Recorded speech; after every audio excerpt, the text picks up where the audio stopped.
So how you been doing, John? I'm fine. Yeah.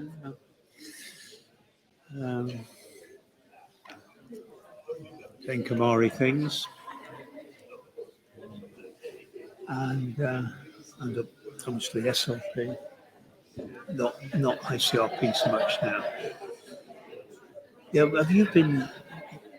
You were involved in CWG, weren't you? The Kamari group. I was when I was working in the Food Standards Agency. Yes. So I think that's probably when I last saw you. Yeah. But those meetings. And I that's it.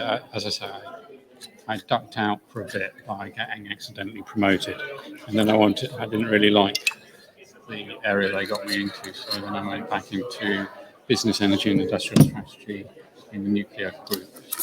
There's 3 directorates over there, for which I started off on Article 37, trying to solve it out of Brexit. That I was quite successful with, really. And then, because I'd been so successful, I got myself out of the job. Well, I'm one of those strange civil servants who designs the work in such a way that you don't need a civil servant at the end of it.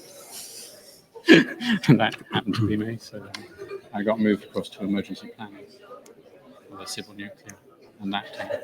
And that's where I've been since, for about nearly a year. Okay. And you're enjoying that?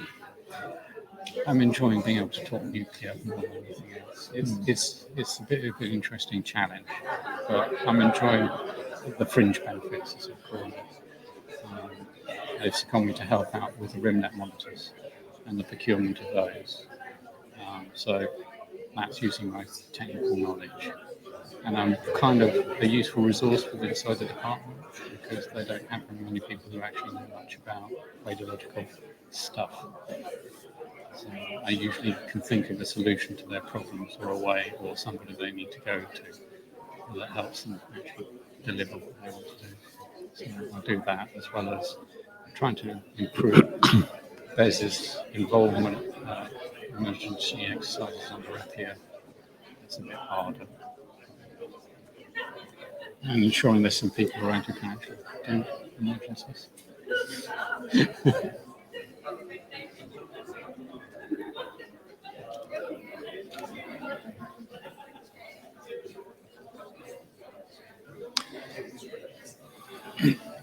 Okay, I think we're going to have to make a start, aren't we? Yeah, we're going to have to miss half the talk. It's fine. Okay, ladies and gentlemen, I think we should start this next session. I'm sure more people will come in. Just before I introduce our next speaker, just a reminder that some keys were left in here earlier, and I have them here. So if you're missing some keys, I do have them here, and you can collect them a bit later. So let me introduce our next speaker. Selwyn Runacres has spent 15 years working on radiological governmental policy whilst working at FSA, working on lifting the Chernobyl restrictions in Wales, responding to Fukushima, running a radiological surveillance program, designing risk assessment methodologies for food safety, negotiations with inside Europe on behalf of BEIS on maximum permissible levels of feed and food in emergency. He was recognized as an international technical expert with the help and support of SRP members on Article 35-36 of Euratom. More recently in BEIS, he has worked on Euratom Article 37. Presently, he is improving emergency preparedness and resilience for civil nuclear emergencies. Also, he is currently being nominated for vice chair in the working group of INEX 6. Throughout his life, he has been improving equality, especially within the civil service, for the last 20 years. He has been championing the rights of people with disabilities by working on improving reasonable adjustments, but also consideration of adjustments in the recruitment process. He has recently been re-voted in to be an executive in the Civil Service Disability Network. Selwyn, the floor is yours. Let's hope this is working. Can you hear me all right? Sounds like it's working. Yep. Rightio. Well, first of all, I'd like to thank all those who've decided to get away from their tea break and coffees and probably the biscuits to actually listen to this presentation. I'm going to be I'm just trying to figure out how this moves. Oh, I've got a control, that helps. First of all, for those who don't know me, I'm chronically dyslexic to quite a considerable area, and I will just also mention that I'm a beekeeper. Some of you will be aware of that, but it will make things a little more standard in this presentation. I will also ask, of course, John here, that's it, Jim? Good. I'm very bad at names. I won't forget his face for 20 years, but I will always get your names wrong. That may be part of my diversity bit anyway. But as I said, he will kick me when I've talk too long, because that will be one of my problems. So first of all, I'm going to put up a disclaimer. I'm not talking about anything to do with government policies, regulations, or the rest of it.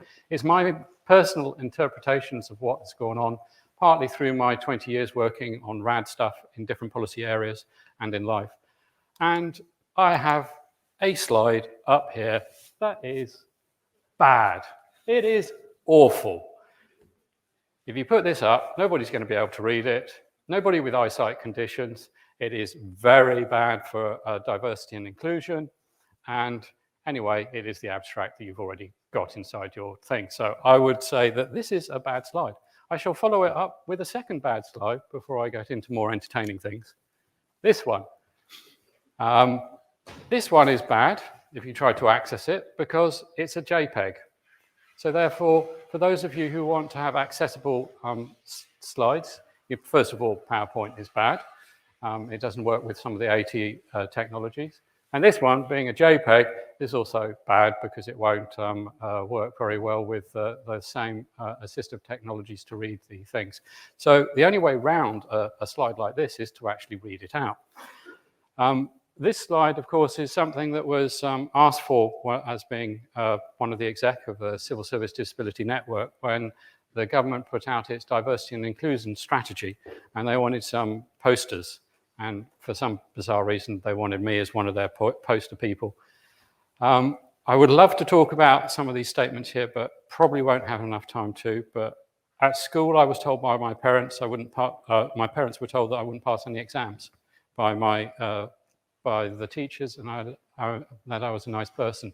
This is purely to do with my hidden disability of dyslexia. Again, at university, when you're talking about how old I am, when I went to university nearly 30 years ago, there was not much in the way of adjustments that you would find. My daughter is absolutely over the moon at how many more adjustments they're offering her at university than compared to the local education system. Again, I probably won't have enough time to go into those kind of details.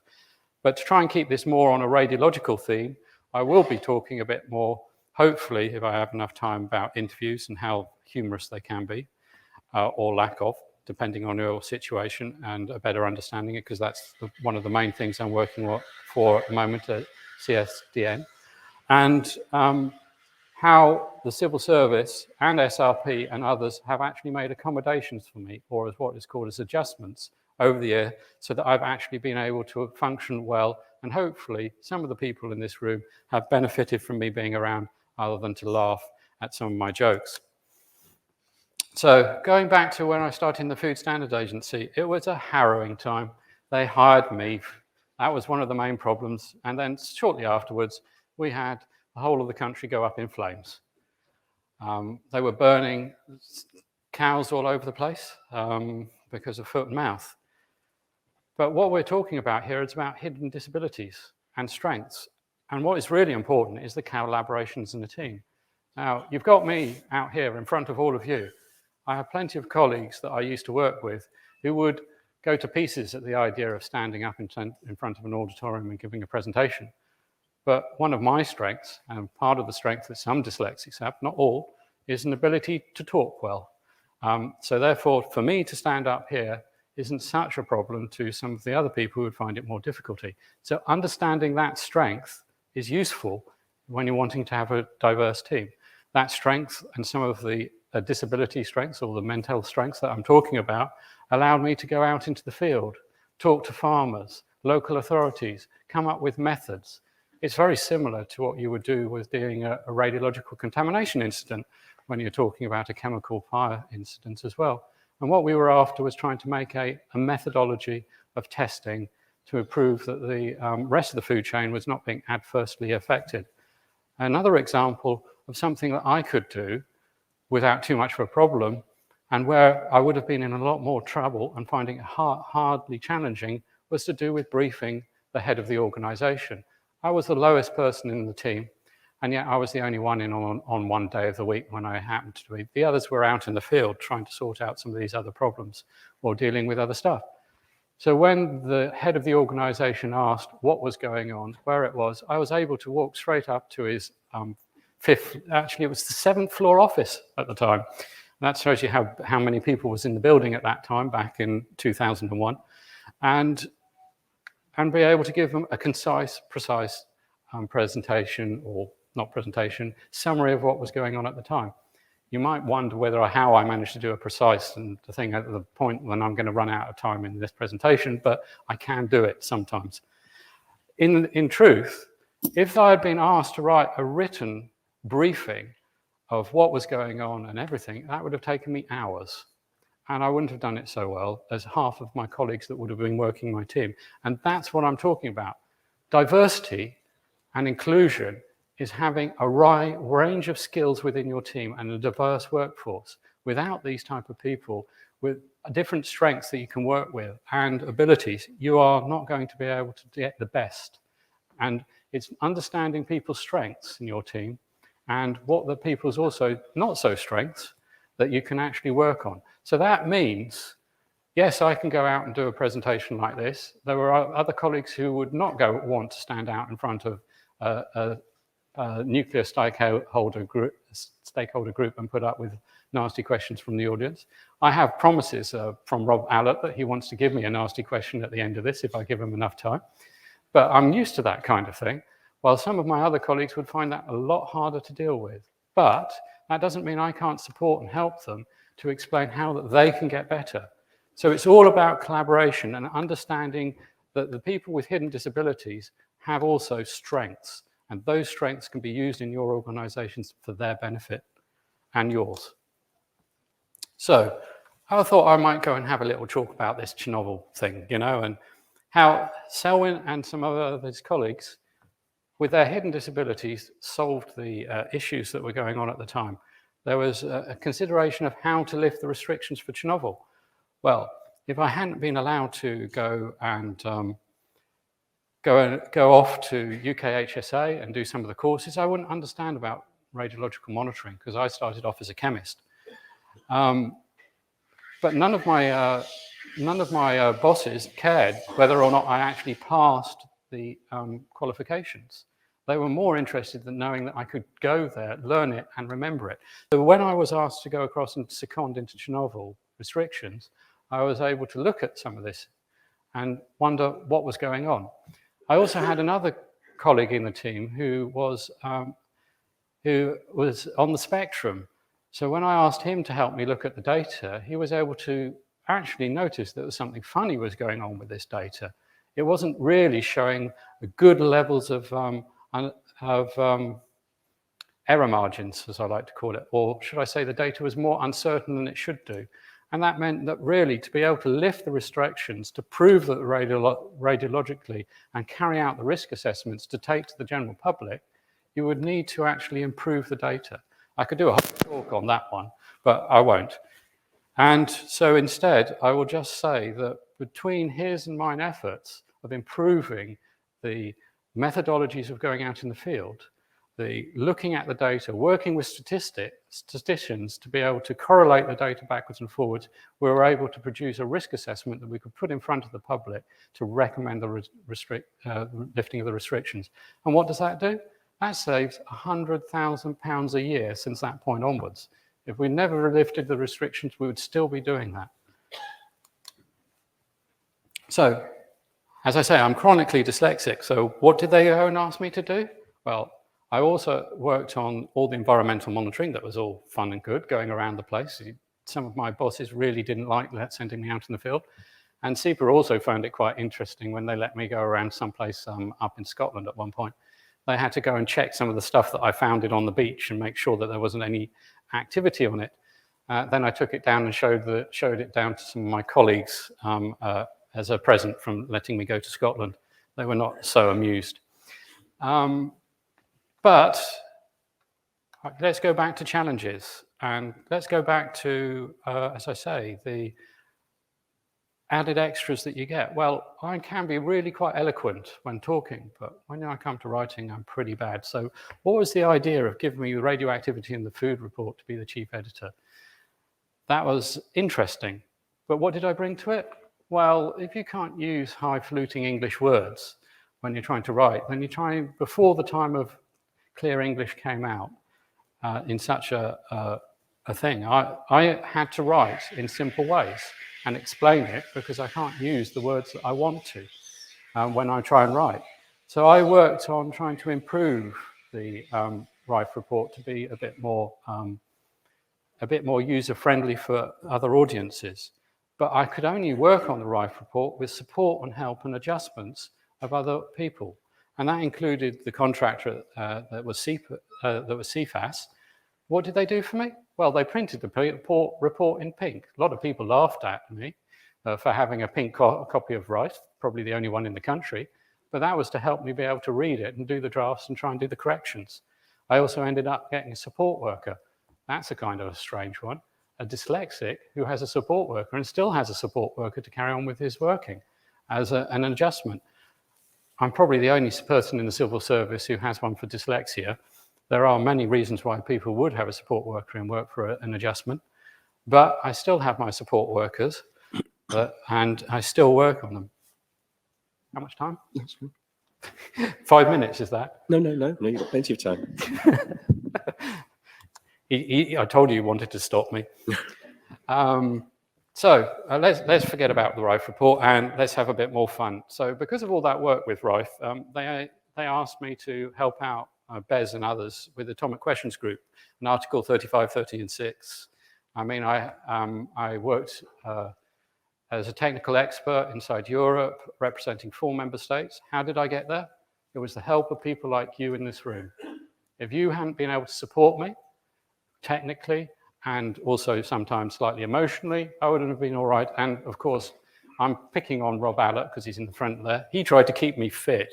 He took me on long walks around Sellafield when we had the Article 35, 36 inspectors come around, just to make sure that I would be strong enough in the day to actually go around the actual Sellafield site. That's a good thing about the Environment Agency. They're very keen on their fitness.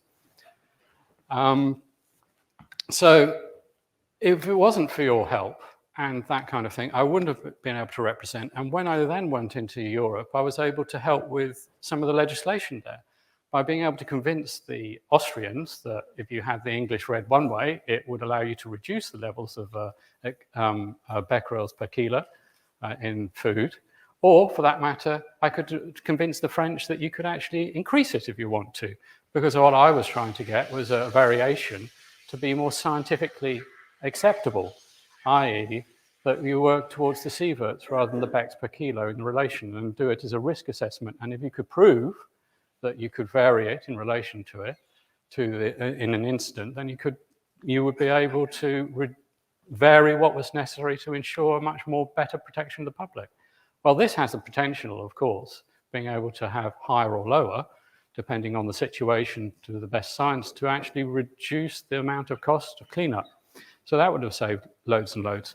But it got nicknamed by the diplomats as the honey diplomacy, hence the pot of honey, because and the other honey products that I've used in the thing, because we did celebrate it.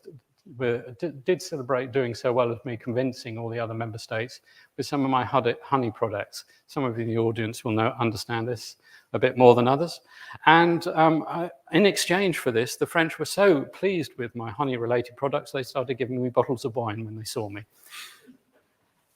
But they were very pleased that I had convinced the Germans and the Austrians to actually allow for the legislation to go through without actually lowering the limits in emergency. I also worked on risk assessment. Another strength of some dyslexics is creative thinking and a different way of looking at it.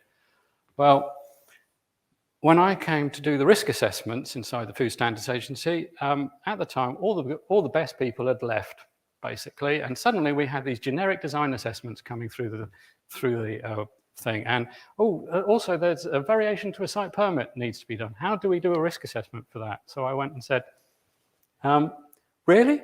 Okay. We want something that we can all understand, is easy, that might be even acceptable to other regulators as well. So what have we been doing? Oh, we've been doing the RIFE report. Oh, I know the risk assessments for the RIFE report. That's, of course, retrospective.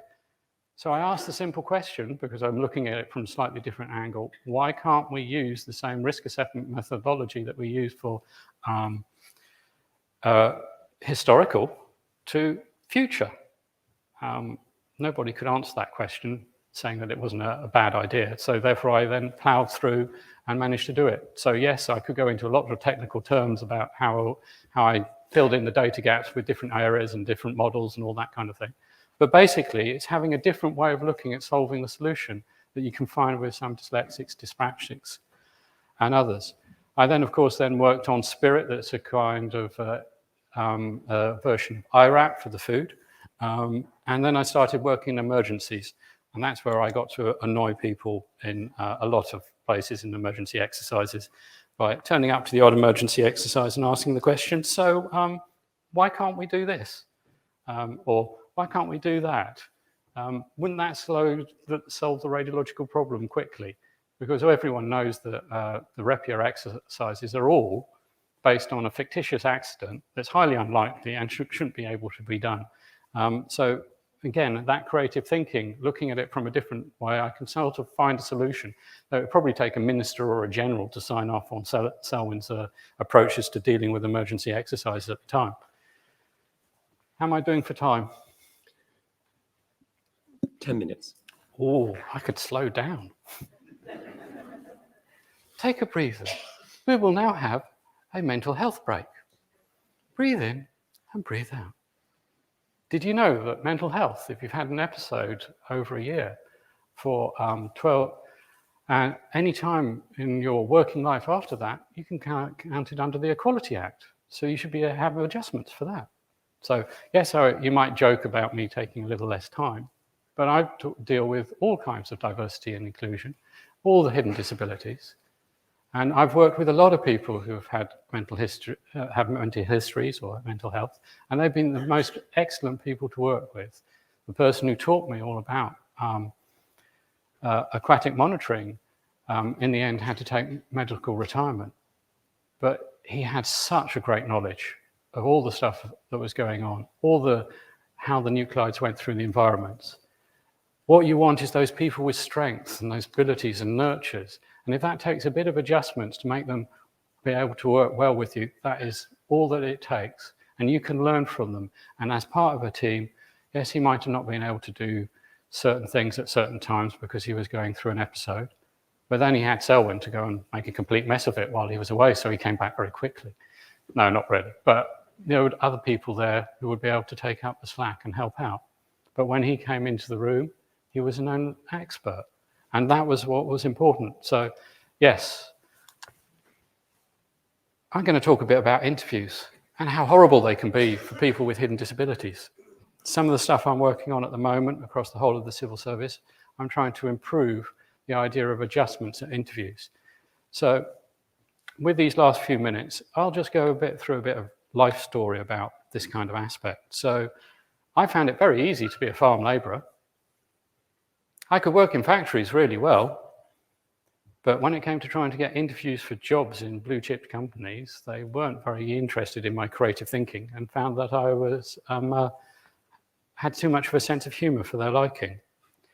So what was it that they wanted, that blue chip company? Well, they didn't want somebody who was a huge creative thinker who could take a lot of the stresses and strains that are going on with a smile. They wanted a different character. Now that's fine if that's what you want from your members of staff. What you have to think about in an interview or interviewing people is, what is the skill that you're wanting? The present position is, what do you think about AI and the algorithms used? Well, we have a relatively diverse, but not hugely diverse audience here. If people had taken data from everyone in this room about what came to be the best SRP person, we would still have a lot of lack of inclusion here. So when it comes to AI sifting CVs, they have a biased data set probably, unless you've managed to really work on it, because the first AI data sets were usually men of middle age and white. So that means all the algorithms that you use to calculate on AI, until they improve them, have a bias already in them. What about psychometric testing? How do you tell that I'm a dyslexic? Ask me to repeat back your name, possibly, or for that matter, 4 or 5 letters in a row or numbers in a row. I'm not going to do that very well at that, but that's perfect fodder for a psychometric testing. So what is that psychometric testing that you're using in your organization actually really looking for? Do you need somebody who can memorize 4 digits in a row or not? So I think people need to look at how interviews work and how they do it and what skills you're actually looking for, and is this method? One of the adjustments I've got recently was to actually see the interview questions first before the interview, given a certain amount of time before. I'm still in discussion as to what is a reasonable length of time before. One department gave me a whole week. I enjoyed that so much. While another one said, we'll give you an hour. But that doesn't really matter, is the actual reading the questions beforehand, because you don't always understand it. I talked earlier on about accessibility and reasonable adjustments of stuff going on in this conference. PDFs are bad. Word documents are good because PDFs, you have to usually do several adjustments to be able to get them. PowerPoints are not very good either. You need to make sure that those people who use some of these software have access to be able to fully access your stuff. And that's one of those kind of other campaigns that Civil Service Disability Network are working on at the moment, is trying to move people away from using PowerPoint slides as a give out, not to use chats in Teams, because that interferes with any reading software for those people who have visual problems. So there's a whole lot of things we can do to make things slightly easier for those who need adjustments. And when you do get those people helped and supported, then you get an absolutely brilliant member of your team who will be able to help and support and work with other situations. You'll get someone like Selwyn who can go and stand in front of an auditorium of up to 350 people, I'm told, theoretically, or maybe here and online. Well, otherwise, without the support I have got from SRP, I wouldn't have become critical to help save potential multi-millions of pounds throughout the year, throughout the time I've been working, and other things. After this presentation, I am now going to vaguely conclude. I've put extra slides for people to look at later. And there is even some homework if anybody actually saw it and Charlene got it, gave it out to you. One is a little quote from the Equality Act that strengthens what I said about mental health. Another is actually a list of the strengths that dyslexics, dyscalculia and dyspraxics have, so that you can think about it. Another is some top tips on how to think about adjustments in the workforce, and how to make email slightly easier for people to read who have other problems as well. And finally, a load of resources. And the extra bit of homework, if anybody wants to do it, is I gave out to SRP a checklist for dyslexia. So you can go through this little online test and tick a little box and see whether you have a bit of dyslexia in your background. I shall stop at this point. Thank you.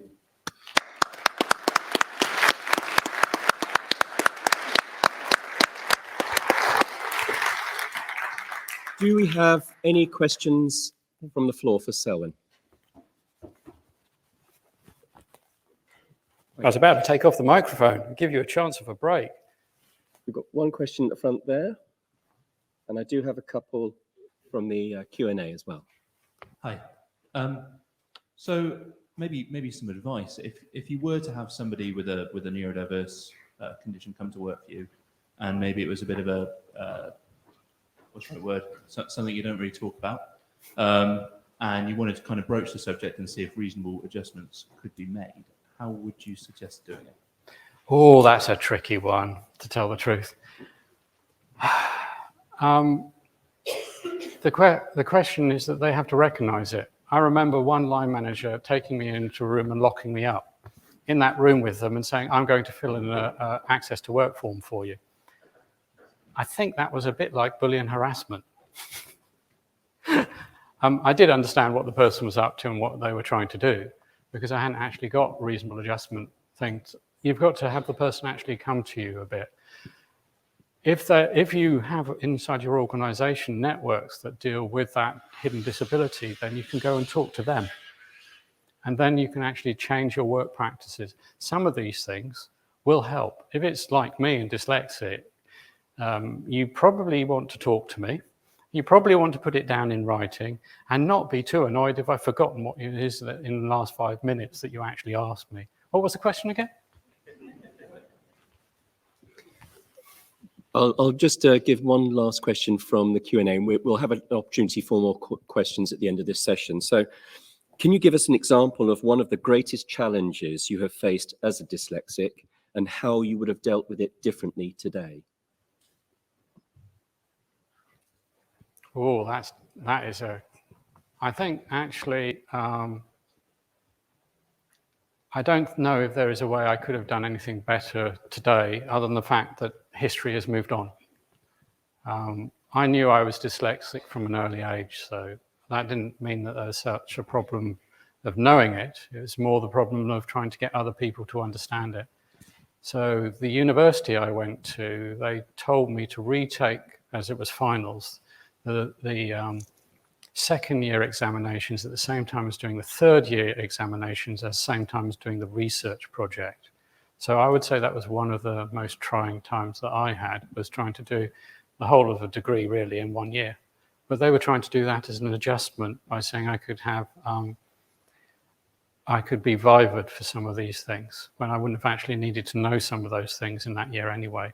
When my suggestion at the time was maybe they could actually, like any of the other people who had 4-year degrees at that point, just extend it and allow me to do this in my own time and better. And when they did allow me to do the exams in my own time and better, I got 69% in my master's. So that was when I was able to take it in at my own space and time and do it my own way, because the master's by research, you could work as how many hours that you wanted to do in the way that you wished to. So in some ways, that would be my answer. Is it's hard to say, you know, there's always continuous challenges all the time, but it was particularly hard trying to get through university, and that's why I got registered as disabled at the time, before they changed the Equality Act in, to actually try and get some adjustments, because back in those days, dyslexia was not so recognised as it is now. Thank you, Selwyn.